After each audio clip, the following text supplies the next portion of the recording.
In this segment I'm going to talk about subtracting mixed fractions, except using negative fractions. It's a little for the older students, but some students at a younger grade will surprise you, and they will understand the idea of a negative number before they actually know how to really work with them, but it will make sense for some students. And for the older students in grades 6, 7 or up, this is a technique that would definitely be useful to show. So here's my question: 3 1/4 take away 1 3/4. So I see that I have common denominators, so I don't have to worry about that. I want to take 3/4 away from 1/4. I know I don't have enough quarters to do that, but if I go 1 subtract 3, I'm down into the negative numbers. So I could say that 1/4 subtract 3/4 is negative 2/4. Just like 1 subtract 3, I'm on the other side, the left side of the 0 on my number line. So if I have 1/4, subtract 3/4 on my number line, I'm down to the left side of my number line at negative 2/4.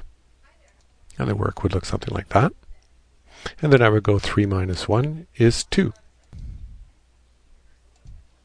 So now I have my 2. I'll bring that down here. And I have my minus 2/4. Well, if I take away 2/4 away from 2 wholes, I'm at 1 2/4, which can be related to 1 1/2 or reduced to 1 1/2. So if we're trying to take more quarters away from less quarters, we end up getting a negative set of quarters.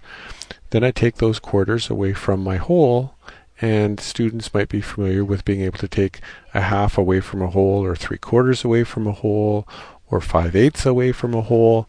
So you're never taking more than just a proper fraction away from a whole, and it's a kind of a fast, quick way of doing it.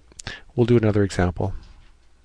So if we have 27 2/8, subtract 5 5/8, a student can see that if I'm trying to take 5/8 away from 2/8, I don't have enough. So instead of doing the borrowing idea, I can say, well, if I want to go 2 subtract 5, I'm going to have negative 3/8. And 27 subtract 5 is 22. And 22 subtract 3/8 is going to be 21 5/8. And it might look something like this.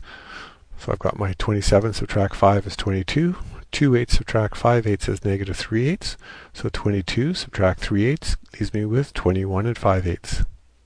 And with the manipulatives, we'd want to work with making sure that they see that if I have a whole and I take away some fraction, what's the remaining fraction piece? So we might want to do some examples like this. If I have one whole and I want to take away a half, so I take away my half, I make it go away, I'm left with 1/2. And if I have one whole and I take away a quarter, I'm going to be left with 3/4. And it doesn't have to be singles, so it could be 1 subtract 2 6, 1 2 3 4 5 6, and I take away 2 of the 6, 1 2 of the 6, I'm going to be left with 4/6. And so with some practice of subtracting the fraction, a proper fraction, away from a whole, a single whole, understanding what's left over from that, then this technique will work every single time. You'll never have to subtract more than a proper fraction away from a single whole.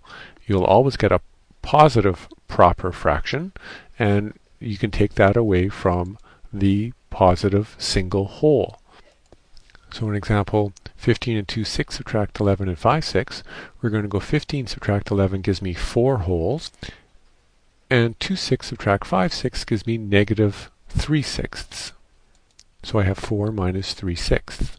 So I can think of that as 3 plus 1 is my 4. So here I am to that 1 minus a proper fraction piece again.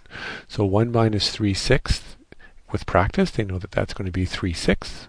So I'm left with 3 wholes and 3/6, or 1/2.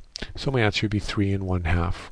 Without any borrowing, and we actually are doing a borrowing. We can think of it as a borrowing, but it's a technique that doesn't require borrowing, but it does require them to understand that they're going to get a negative fraction.